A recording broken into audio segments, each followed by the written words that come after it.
This is from The Verge. I guess we can just off the bat talk about Death Stranding. Yes. We got a lot more footage. There's a lot compared to what we have. Can we talk about the gameplay trailer that they showed off? I'm getting there. Okay. Compared to what we've had before, we got a lot of footage. Right. I still don't know a damn thing about this game. So Kojima gets up on stage and Jeff Keighley's like, hey, you guys want to see some gameplay of Death Stranding? Woo! So we show gameplay. And the very first thing they show is Norman Reedus waking up and peeing. Yep. And then... And like in a circle. In a circle. Well, they show that because they wanted to show with the camera. When you try to pan the camera, he moves. So that you don't see his wangus. And you can aim. Yes. That's the... Kojima talks about this. Yeah. This is a mechanic. I like how it also shows you like how much you have left to go. Apparently, you can turn this off. Okay. In case somebody's in the room with you and you don't want to show Norman Reedus peeing. This is an optional thing. No one's going to ever use that. But here, you see, did you notice a little mushroom sprouts up? Yes. If enough people pee in the same area, mushrooms will grow. Okay. I don't know what significance they have. Yeah, because he doesn't do anything with the mushroom. He just keeps walking. Yes. So he keeps walking, and then he goes to find a place to put his ladder down, and then he climbs his really tall ladder, and then he goes over to the tent, and he hands Jeff Keighley his necklace of USB sticks. That was incredible. That was nuts.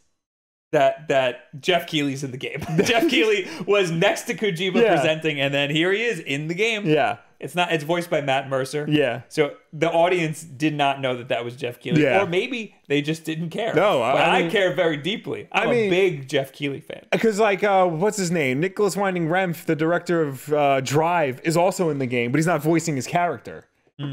So yes, that is him. Yeah. Oh wait, he's not voicing that? He's not voicing that character, no. And Del Toro's not voicing his character. That's Dead. Wait, who's Dead Man? I think that's Nicholas Winding Refn. That's not him voicing that? That's not his voice. That's his face. Well, it looks really good. Yeah, he looks really good, but like the voice acting is not him. Yeah. Someone else. It's the same thing with Del Toro. He's not voicing that either? Del Toro's not voicing himself. Because I saw that, because it sounds like Del Toro. Does it? Yeah. Because the thing I saw didn't sound like him at all. Really? Yeah. Because I saw it and I was like, he's acting because Del Toro really well. has a very distinct voice. He sounds foreign. Yeah, but I mean, like, he's got a very distinct Mexican, like, almost like fast talking, because he's very excited when he talks. Yeah, so that's what it sounds like. I gotta watch that trailer again, though. Yeah, no, they showed more of his character, more of Del Toro's character in a different trailer. Well, anyway, so Norman Reedus hands Jeff Keighley the necklace of USB sticks. A map shows up, and then he walks out of the tent. He waves to Jeff Keighley. He falls off a cliff, and then he has to like rock his baby back to sleep, and then that's it. People were comparing that to Yoshi's Island. Yeah, Yoshi's Island, where Baby Mario gets knocked off. Now, you have to get it. Okay, when I hear the term gameplay trailer. They show you almost everything that you can do within a standard play session. So they show the walking, they show the exploration, they show the combat, they show the puzzle solving, they show character interaction. All this showed was Norman Reedus faffing about. Here's the problem, Will. This is the game. This is not the game, because we know there's combat, we know there's more but that's not what the game's about. Oh my god. That's stuff you can do in the game, but that's not what it's about. Oh my god. It's like Metal Gear, how you can murder everybody, but you don't want to, so you just don't. For a Metal Gear gameplay trailer, they would show that. They would show Snake, take somebody out, or like try to sneak past them, or like kill them or subdue them. Like they would show that. This didn't show us anything. We know that there's weapons. Yeah. We know that he holds a gun. Yeah. At some point. We know that there's enemies. We know that there's like ghost things. Yeah. Yeah. We know that Mads Mikkelsen may be one of them. We know that we don't know what significance they have in the gameplay. Yeah. We don't. I have a feeling that they're a very small portion of the gameplay. Yeah. And most of the gameplay is you faffing about. You're just wandering around. I have a very strong feeling that I am not going to like this game.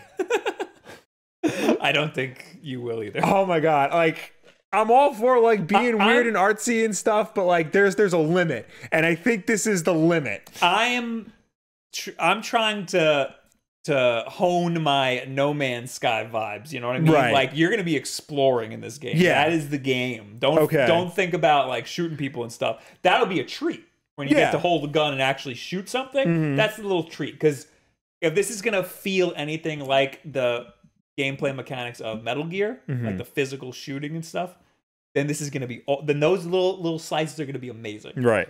But expect to faff about most of the time. You're going to be exploring. And this world is really interesting to me because there's a lot of weird stuff. You got an internet that's controlled by babies. This world would be interesting if I had any idea what was going on. But that's why it's because I want to find out what's going on. But so there's mysterious, and then there's just what the hell am I looking at? Yes. Like, what the hell am I looking at only works to a certain extent. When your whole game or movie or whatever is just what the hell am I looking at?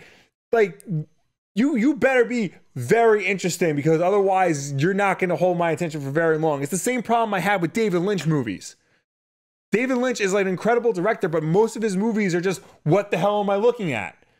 So, when I played Metal Gear Solid 5, there was a lot of unanswered questions, and it's because the game just straight up wasn't finished. Right. And that game was so interesting. There was a lot of really cool stuff going on.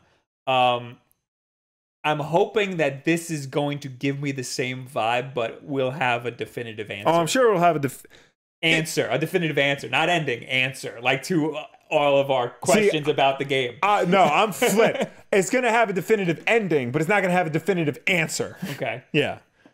Like, I'm all for the confusing Kojima like spirals. Like, I want to have like that. I get that. I want a wiki page for this game that that I could spend hours in. Like, and I get that he's weird and does obscure things, and I expect that. I guess what I'm trying to say is, now that he's off the leash, I feel like he could go too far. And sometimes the best creators need to be reined in. I just want some answers, and then I'll enjoy this game. I don't think you're going to get answers. That's what I want. Any answers you get will just lead to more questions. I'm cool with getting like a circle of answers. You know what I mean? Yeah. That's like the Metal Gear style. Yeah. You know, it just leads to one big wiki search. But yeah, I just like we need to know, like, all of these characters in this game seem to not be there. They seem to all be holograms. Yeah. Except for Norman Reedus and the mama baby person. Oh, the woman who like played with her boobs. Yes. No, next cutscene. Yeah. Very anime. Yeah. Because her baby is in the other world, but she's not. Yeah, I'm trying to figure. I think Leah Sudow's character is real. I don't think Lindsay Wagner's character is. I don't know these people. Leah Sudol is the girl who ate the worm. Okay. Lindsay Wagner is. She must be. I think she's real, like Norman. I think she's one of the bridge employees. Or Lindsay Wagner is. If I find. She the old woman who's playing a young chick. Yes. She's the original Bionic Woman. Yes. I think she's real.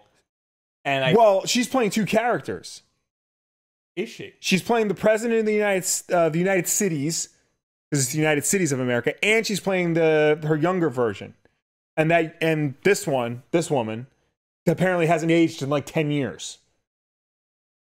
I was gonna say whoever she's playing is probably somebody that's going to age in the game, right? Like rapidly. Well, I'm thinking like young Lindsay Wagner might be a hologram, and old Lindsay Wagner, the president, is the real person, but is in like comatose state. Well, because like those like weird entities that you fight or that you have to stealth around, if they like get near you or touch you or anything, you age rapidly. Right. That was in the first trailer. Yeah. So I thought that might happen to her, or might have happened to her or something. There's a lot of weird, like, sort of like playing with time and playing with the afterlife and stuff. Yeah. In this game, I want to know, where are these people? Are these holograms from a computer? Yeah. Are these people, were they like downloaded? Was their consciousness downloaded and saved somewhere? Or are these people off world somewhere because all hell's breaking loose on Earth or in the United Cities or whatever? Yeah. I don't know. I don't know if we're ever gonna get. Like, and where did the baby internet come from? And how is he able to carry that backpack without his back snapping in half? Oh, the exoskeleton, Will. Okay. That's that. Oh, I'm glad we saw that. No, we know that because that's a pre-order bonus. Is a golden exo. Okay. Most anticipated game of the year right now for me. I'm very excited. I don't know, man. Also because there's really not much coming out. I had a list of like all the games that were coming out. There's Pokemon, there's Doom, Town, there's Borderlands for everybody but me. I was excited for Borderlands. Now I don't want it because Gearbox is a bunch of assholes. Yeah, all my friends were talking about it. So like, yo, we're all getting Borderlands, right? So finally, I'm just like, what systems are you getting it for? PS4, PC. PC. I might get it for PS4, but I might get it for PC. Then you're not all going to play together. And I'm not going to get it until they announce, cross-platform play, which I doubt they'll do. My friends talk about getting a game and then they just never play it together. So it's like, oh, we're all going to get this game, and then they just don't even. So I'm not, if they all got it for PC, then, I'm automatically out because I'm a gaming PC. If they all get it for PS4, my one friend's out because he doesn't have a PS4. So I'm probably not going to get it. Plus they do crossplay, and even still, Randy Pitchford is a bad person. Yeah.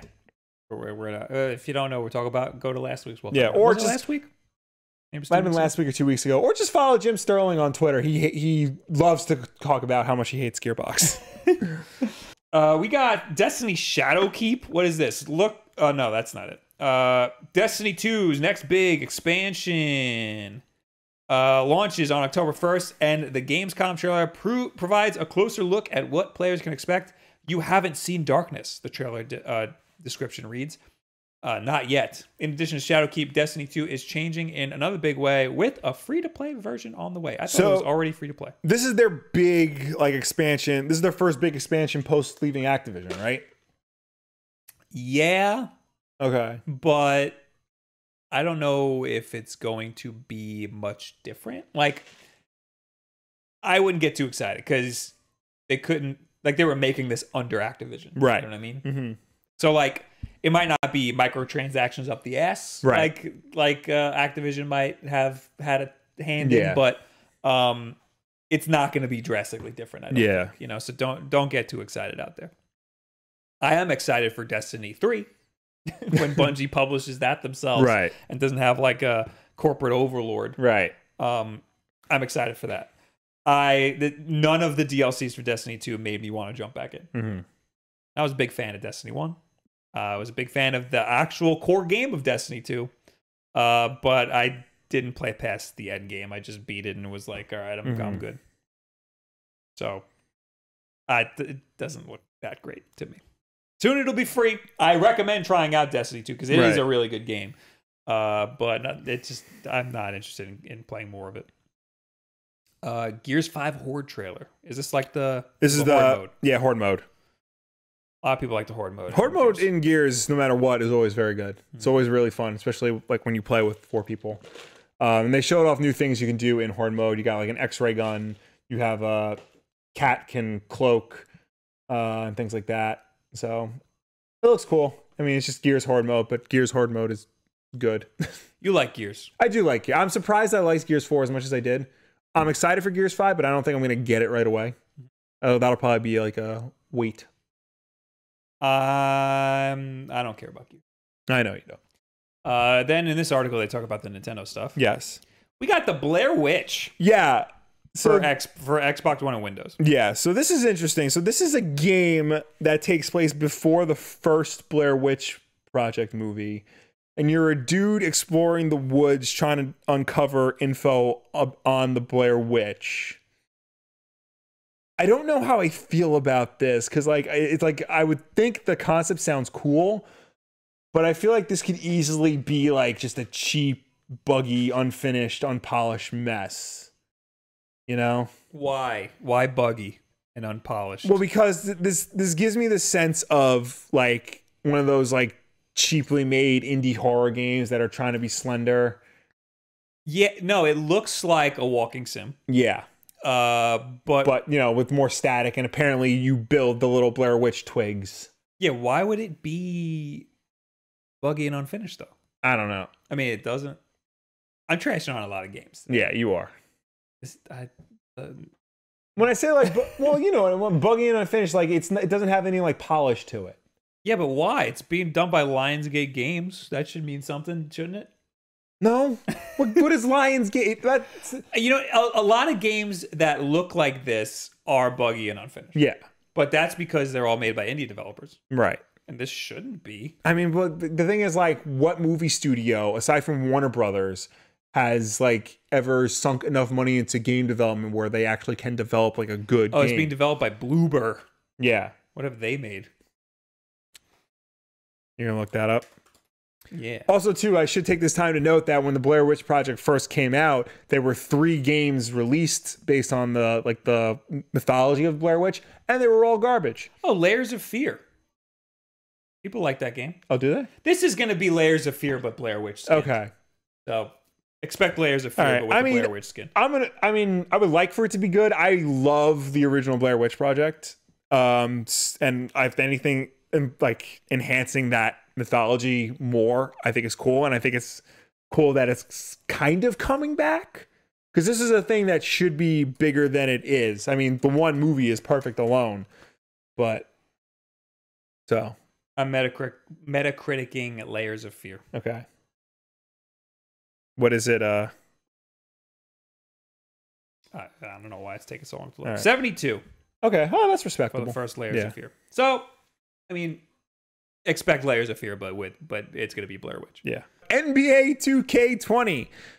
When the lights are brightest, NBA 2K chose a star-studded way to show off its new career mode. Not only was it produced by LeBron James' production company, but it also features performances from Idris Elba, Rosario Dawson, Thomas Middleditch, Ernie Hudson, and LeBron James. It also featured Jaleel White in there as a cameo, and I think he has a bigger role in the game. It has other celebrities in there too. I don't remember every single one. And of course, NBA stars, obviously. I've never really had any interest in the NBA 2K games, but this looked really cool. Did you see? Sorry, that was a long key. Yeah. Did you see? We're up to NBA 2K20. Did you see the story mode trailer? No. Did we know about this already? And they always came with the story mode. Because I just saw, I guess it came up on Reddit, the horrible voice acting in the story mode of NBA 2K. One of the games. I don't remember which one. The voice acting is I think that was one of the older ones. Horrible. Because it's all, they got actual NBA players. Yeah. So it's like when an athlete with no charisma has to read a script. Yeah. You know, it's like, yeah, I decided to become a basketball player when I was younger. But the main character, like that you play, is by a professional voice actor. So it's a professional voice actor talking to a guy who is just on a wall, you know? But they fixed it in this because they got actual actors to be a part of it. I mean, I did not see this trailer at all. It honestly, like, it looks kind of cool. And like it looks like high quality. I think this is the one. This? Yeah. I mean, I don't remember Idris Elba. Yeah, so it probably wasn't. It's probably for one of the older ones. But no, I mean, they're gonna have NBA well, players. yeah, and those guys are gonna be bad. But I mean, this looks like high quality enough that, you know, the NBA players are gonna be like a small part of it, and the actual actors will be like a main part of it. I mean, because you don't just hire Idris Elba and Rosario Dawson to be cameos, like, and They do though. they get Idris Elba so that we can talk about it. Like, oh, Idris Elba's in it. Doesn't that look cool? And then they're in it for like, you know, 4 seconds. It's the story mode, so the story mode probably only lasts like 4 hours. But I still think it's like very interesting that they're trying to do this high quality ESPN style, 30 for 30 documentary. Yeah. Also, they release one of these every single year. Oh, there's more Cuban in there. Yeah. They release one every single year. So like, how much work could they put into this? I mean, they were probably like working on this two games ago. I guess, you know, what else are they going to put work into? It's the same game every year. Yeah. So what, you going to play NBA 2K20? No, but I'll definitely watch like a Let's Play of it. Next is Cyberpunk. Well, it's Cyberpunk, and it's coming to Google Stadia. Ooh. You didn't have it in here, but Google Stadia had like a conference to show off all the games that were coming. Mm-hmm. And it's all games that like we knew were coming out, but now it's just confirmed for Stadia. But that's not the big talking points of the conference. What is the big talking point? The big talking point of that conference was the fact that the live stream itself was laggy and unresponsive and would cut out. That's really bad. Which is not what you want to have happen to your live stream, especially if you're trying to have a cloud-based streaming video game service. That's bad. You freaking Google, man. I know. You are the internet, A. Yeah. You have your own ISP. Yeah. B. C, you are a streaming platform. You are YouTube. So what the hell, dude? Did they do it on YouTube? They did it on YouTube. You better fire a lot of people. There's this, and it's Polygon actually had a good point. They're saying like Stadia is a cloud-based gaming service, but they're doing a very bad job of pitching it beyond that. Yeah. Like they're not talking about like if there's a subscription model, what games you buy a la carte, what devices you can play this on. Because right now you can only really play it on like a Chromecast and only a 4K Chromecast. I think that they don't have it nailed down. This is leading... Really, they shouldn't talk about it at all until they have it nailed down. This is leading me to believe, and I've had this theory for a while, but I don't think this is going to succeed. I think this is going to be another Google product that they are really excited about in the beginning. They roll it out, and when only like a handful of people are using it, they will kill it dead within a year. It happened to Google Plus. It happened to like half of their messaging apps. It happens. It's going to happen to this. I think it has a lot of potential. I think streaming video games is the future of playing video games. Right. I think that they're dropping the ball really hard on this. Yeah. I think they're kind of forced to talk about it because Xbox, like Microsoft, is going to come up with their streaming platform. Yeah. And that's some big competition. I think Google should not say anything until it's ready to go. When's this supposed to come out? November? Probably. Yeah. I think when it comes out, people are going to be very surprised at how it works. I'm sure, yeah, but I don't know. It doesn't look good for them. They announced Cyberpunk. They announced Mortal Kombat 11, Elder Scrolls Online, Borderlands 3, Superhot, Attack on Titan 2, Final Battle. Windjammers 2, Orcs Must Die 3, Kine, a remake of Destroy All Humans, Samurai Showdown, and then a whole bunch of previously announced games. For Stadia. Yes. Mortal Kombat, they announced the whole roster. Oh yeah, they announced all the downloadable characters. Yes. Confirmed. Joker for Mortal Kombat. He looks bad. He looks terrible. But T-800 looks awesome. And it's interesting because it's old man T-800 from the new Terminator movie, Dark Fate. And Sarah Connor from the same movie is a downloadable character in Gears 5. Ooh. So they're really pushing this out there. That's cool. Yeah. T-800 looks cool. Who else was in it? Oh, Spawn. Spawn looks cool. And then you had Shao Kahn and Nightwolf were already announced, and Zombie Sindel from Mortal Kombat 3. Yes. Yeah. Yes. That's cool. They have some cool DLC characters. Except Joker, which is really disappointing. Yeah, Joker doesn't look good. He looks good at a certain angle. He looks good from a distance. Yes. Also, it's probably not Mark Hamill doing the voice. It's probably the guy from Injustice doing the voice of the Joker. That sucks. Yeah. I was going to say, when you were playing the Death Stranding trailer, Norman Reedus, when he yells, does not sound like Norman Reedus. Yeah. He sounds like Mark Hamill. No. I thought you were watching... I think it's because I was watching it here, and that was going on. The AC. I think when he's yelling, he sounds like Mark Hamill. What's this Need for Speed Heat? This has nothing to do with Stadia, I don't think. No, but I think it's coming to Stadia anyway. Need for Speed Heat is the next Need for Speed game. I think it's going back to like street racing and cops versus street racers. It looks cool. So like Hot Pursuit. Kinda, yeah. I don't know if I would get it. I mean, I liked the two Need for Speed games that Criterion did. Yeah, that's what I want. Is this like one of those? I don't know. I mean, possibly. I just want to know how the crashing is. Yeah, I mean, I don't think it's gonna be Burnout style crashing. Yeah, it looks look like it. I mean, it could still be fun. but you know, I'd have to see more of it. I need that Burnout style. I'm trying to. The creators of Burnout like left Criterion and made like their own studio, and they came out with Dangerous Driving, like the spiritual successor to Burnout Paradise. Mm-hmm. I don't know how that turned out. You know, I never played Burnout Paradise. Apparently, it got better like after it was released. It's only like $5 on Xbox One.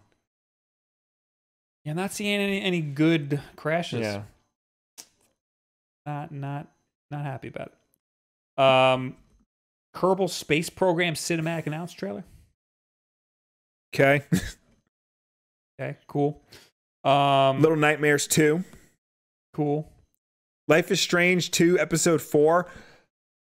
I thought this game was done. Like, I thought they finished. Like, done with episodes? Yeah. I didn't realize they were still releasing episodes for this. It's been a while. The unsettling storybook horror game. No, that's not the thing.